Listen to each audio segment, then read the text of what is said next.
kami membahas mengenai topik keinginan itu sebenarnya baik atau buruk. Tadi sebenarnya di awal kalau dari definisinya sebenarnya tergambar ya ini baik atau buruk begitu.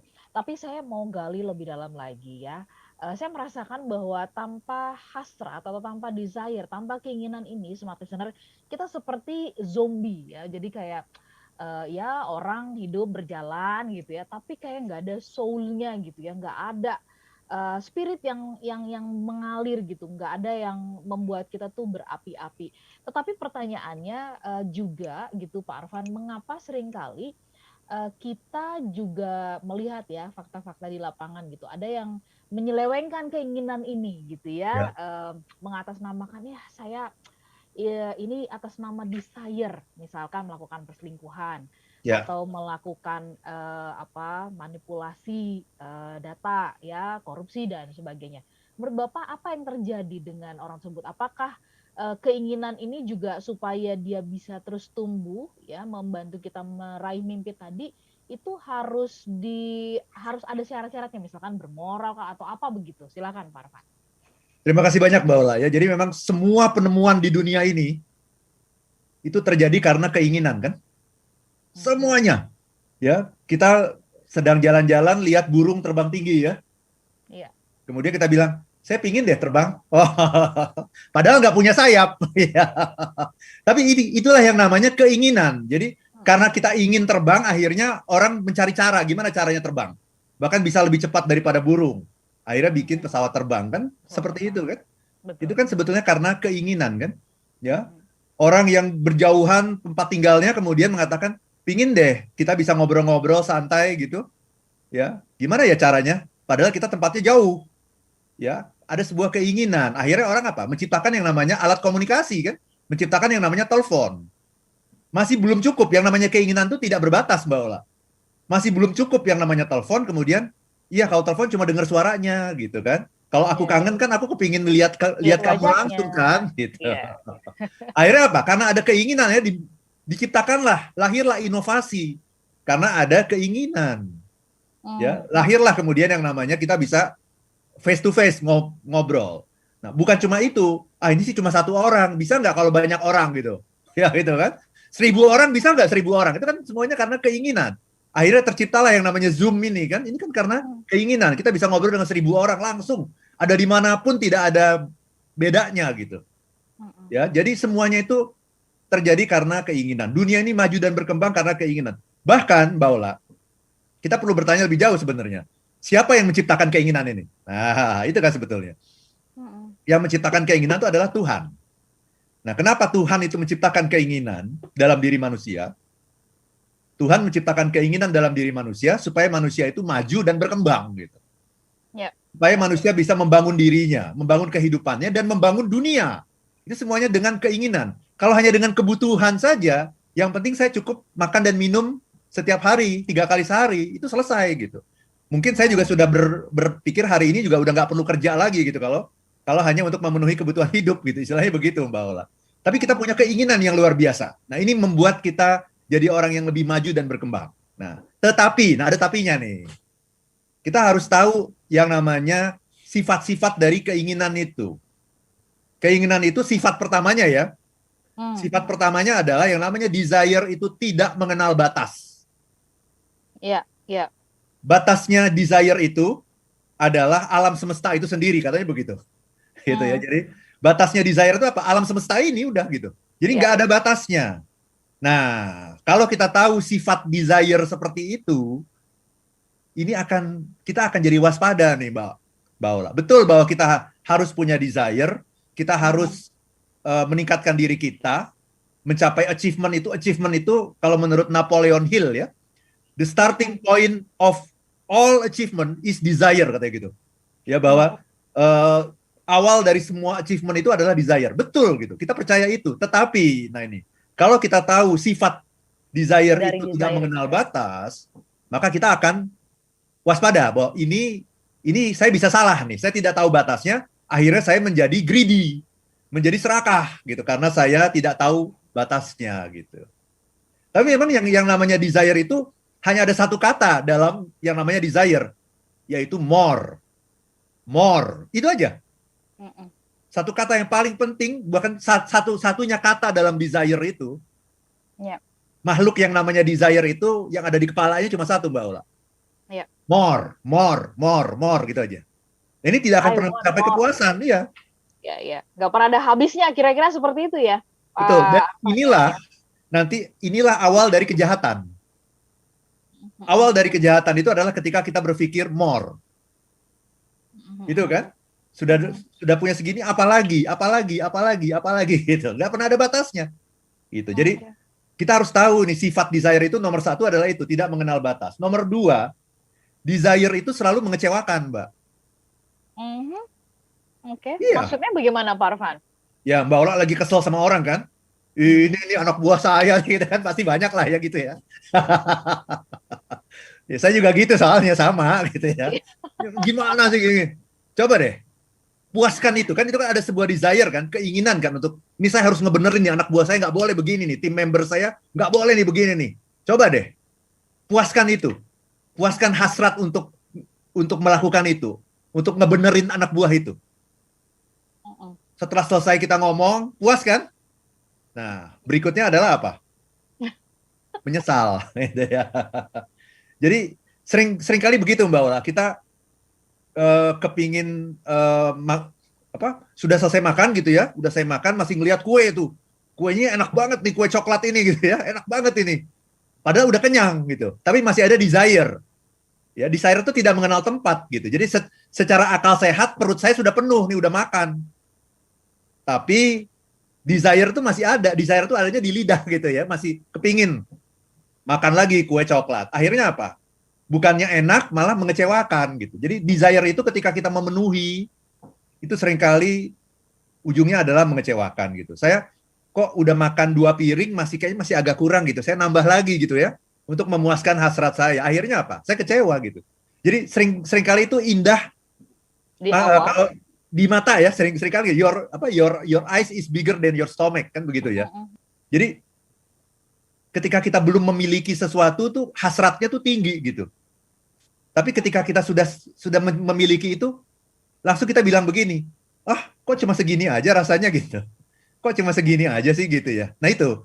Jadi kita harus tahu nih. Jadi desire itu penting, itu adalah rahmat Tuhan, tapi kita harus tahu sifat-sifatnya ini. Ketika kita tidak tahu sifatnya, kita akan dikendalikan oleh desire. Tapi kalau kita tahu sifatnya, kita akan lebih wise gitu ya, lebih bijaksana dalam menghadapi hidup ini, Mbak Ola. Berarti kan harus punya pengendalian diri gitu ya.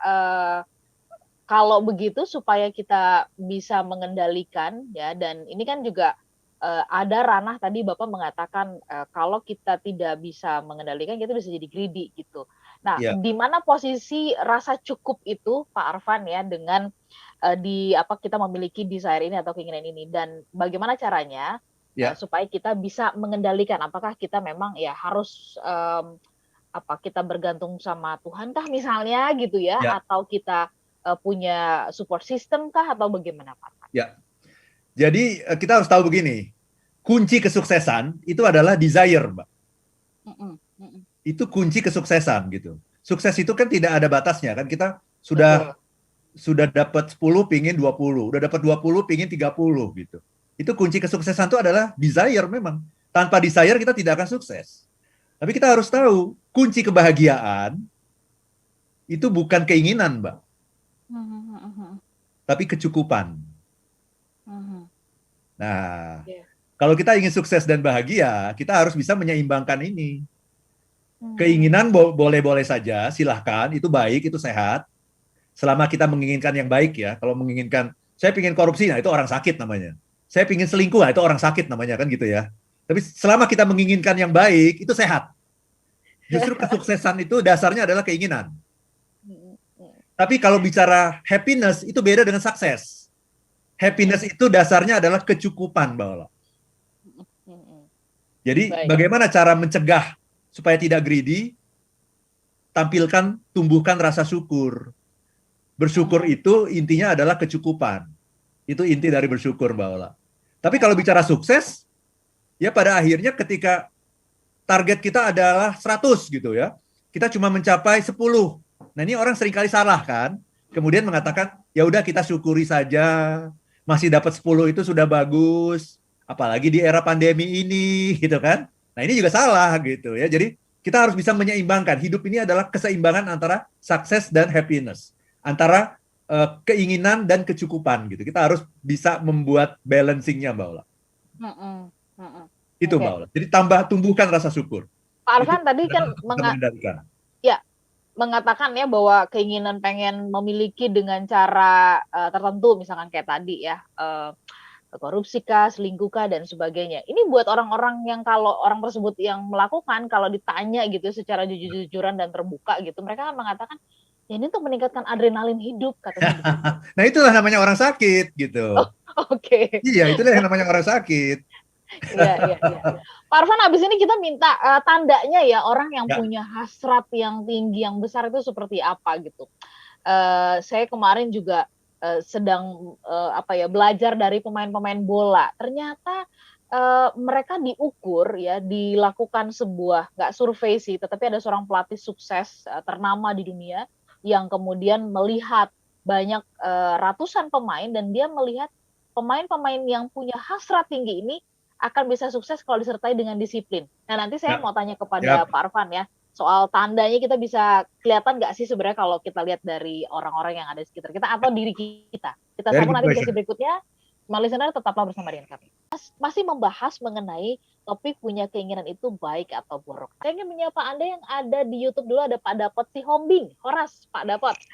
Keinginan itu di luar diri, Pak Arfan katanya ya, kecukupan itu ke dalam diri. Tetapi bagaimana kita bisa tetap bersyukur di tengah masa kesulitan dan kekurangan. Oke, silakan Pak Arfan bisa ditanggapi dulu dari Pak Dapot Sihombing. Nah, pertanyaan dari Pak, siapa tadi? Dapot Sihombing. Pak Dapot Sihombing, ya. Betul ya. Keinginan ada di luar, bukan. Keinginan itu adanya di dalam. Keinginan itu adalah sesuatu yang ada di dalam diri kita. Energi dari dalam justru tadi yang mendorong. Dari dalam justru. Nah, itu bisa dipicu supaya keluar itu bisa dipicu dengan menciptakan mimpi, dengan menciptakan visi. Makanya tim kita kalau dalam tim itu atau dalam perusahaan itu kita perlu menciptakan dulu visi kita apa nih, kita mau pergi kemana nih, gitu ya, supaya ada keinginan. Kayak tadi Mbak Ola lagi mau bikin sebuah conference ya, mengenai family business kan, itu panitianya ini harus ngobrol dulu sebetulnya apa yang kita inginkan nih dengan membuat conference ini gitu. Target kita apa, yang kemudian feeling apa yang akan tercipta ketika kita mencapai target itu gitu. Nah, itu sebetulnya ada sebuah cara saja untuk membuat kita lebih bergairah dalam menjalankan seminar atau conference tersebut, Mbak Ola. Jadi memancing keluar, men-trigger keluar desire dari dalam diri kita. Caranya salah satunya seperti itu, menciptakan visi atau mimpi gitu, Mbak Ola. Oke, baik. Pak Dapot mudah-mudahan terjawab ya. Ada akun Yami rasanya Yami Dimsum. Saya pernah merasa mati rasa gitu, Pak Arfan ya. Di salah satu tempat kerja sebelumnya karena ada perubahan visi yang berbeda sehingga pisah jalan secara baik-baik. Jadi Pak Arfan mengatakan bahwa memang tanpa mimpi, tanpa cita-cita kita bisa kehilangan rasa. Jadi betul, itu tadi sudah terjawab tuh Yami itu ya. Karena mimpinya udah beda ya bagaimana dia bisa bergairah gitu, karena mimpinya sudah berbeda. Itu bukan yang penting bagi dia rupanya. Betul. Iya. Nah, Pak Arfan, gimana sih kita bisa tahu tandanya ya seseorang itu berhasrat besar gitu? Karena saya juga rasanya ingin memakai itu teknik yang dipakai oleh pelatih ini gitu kan. Menurutnya mari hidupkan dan mari rawat pemain-pemain katanya yang berhasrat tinggi. Jadi kalau yang biasa-biasa saja nanti selesainya cepat katanya begitu. Nah, tandanya gimana sih Pak Arfan kita bisa tahu? Banyak maunya. Oke. Orang yang berhasrat tinggi itu banyak maunya, mau ini, mau itu, mau ini, mau itu gitu. Nah, pertanyaannya banyak nggak smart listener yang banyak maunya? Gitu ya. Nah, kalau Anda banyak maunya berarti Anda itu bagus. Anda akan menjadi orang yang sukses kalau Anda banyak maunya gitu. Itu Mbak Ola. Tapi ingat, bahwa yang namanya keinginan itu tidak ada batasnya. Sehingga tadi ada keinginan, tapi kita juga harus imbangi dengan kecukupan. Itulah yang namanya rasa syukur. Kalau enggak, kita tidak akan bisa bahagia, karena kita akan selalu merasa kurang, Mbak Ola. Karena yang namanya keinginan itu selalu yang ada di kepala, makhluk yang bernama keinginan itu cuma satu. More, more, more itu. Hanya kata itu aja. Dan itu akan membuat kita greedy dan tidak bersyukur gitu Mbak Ola. Karena selalu merasa kurang terus. Udah mencapai yang paling tinggi pun yang dilihat langit. Padahal di atas langit selalu ada langit lagi. Itu Mbak Ola. Ya, Jadi itu namanya the dark side of desire. Jadi desire itu ada the bright side. The bright side of desire adalah dia akan membuat kita maju, tumbuh, dan berkembang. Tapi ada the dark side, sisi gelapnya dari sebuah desire.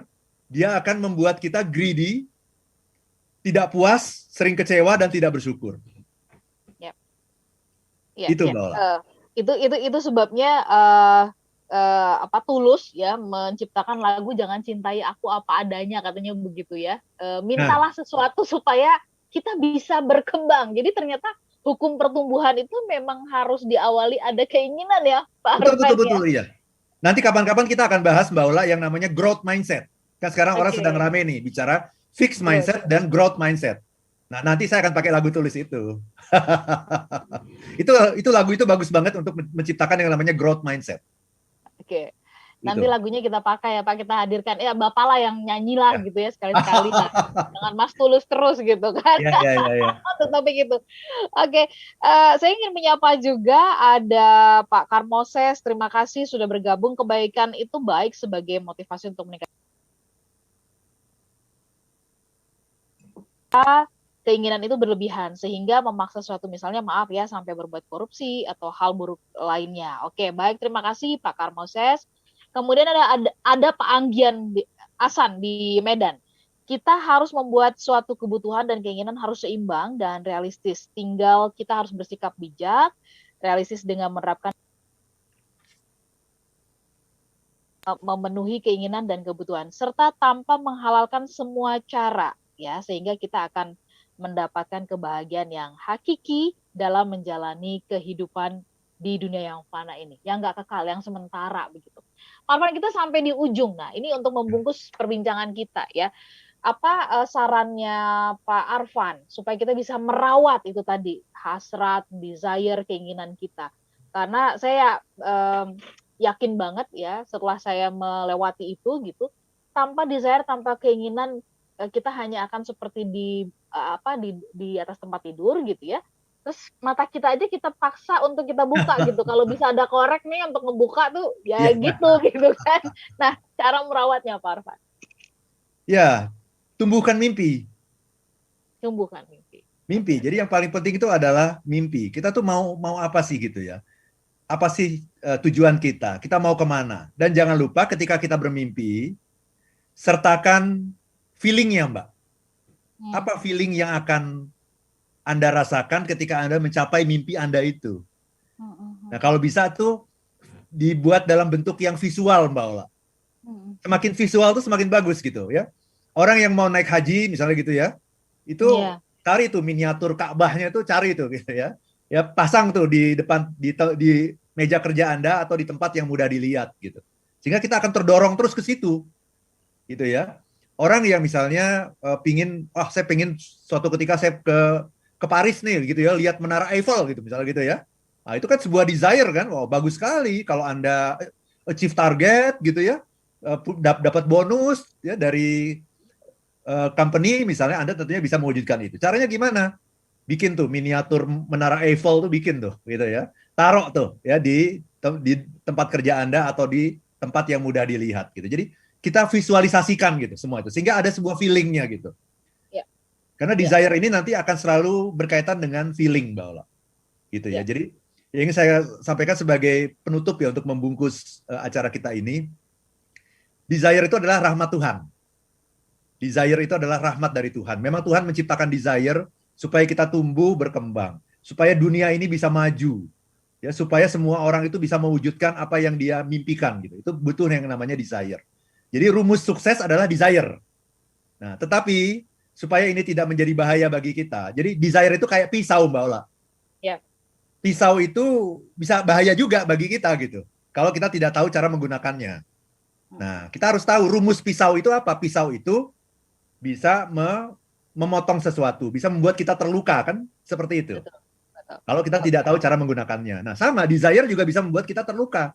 Makanya jangan lupa ada dua tadi, dua rumusnya. Nomor satu, desire itu tidak ada batasnya. Sehingga akan membuat Anda greedy, membuat Anda tidak bersyukur dan tidak pernah puas. Yang kedua, desire itu kalaupun terpenuhi, dia hanya akan menghasilkan kekecewaan. Seringkali menghasilkan kekecewaan. Maka hati-hati dengan desire. Jangan kita dipertuan oleh desire, tapi kitalah yang harus menjadi tuannya. Kitalah yang harus mengontrol desire ini agar dia bisa berjalan sesuai dengan keinginan kita gitu. Baik. Itu Mbak. Pak Arfan, kita bungkus perbincangannya. Terima kasih untuk semua listener yang sudah bergabung, baik melalui YouTube, melalui streaming, ya, mendengarkan kami melalui FM radio dan sebagainya. Hati-hati dalam perjalanan, tetap terapkan prokes, ya. Terima kasih juga untuk Mbak Zainul Lanur yang sudah bergabung di YouTube tadi memberikan chatnya. Kita akan simak siaran ulangnya di hari Minggu jam 7 malam. Sehat-sehat untuk Anda semuanya, pakai masker Anda, dan kami pamit. Minggu depan kita jumpa kembali. Saya Ola Nurlija. Dan saya Arfan Pradiansyah. If you wanna be happy, be happy be now.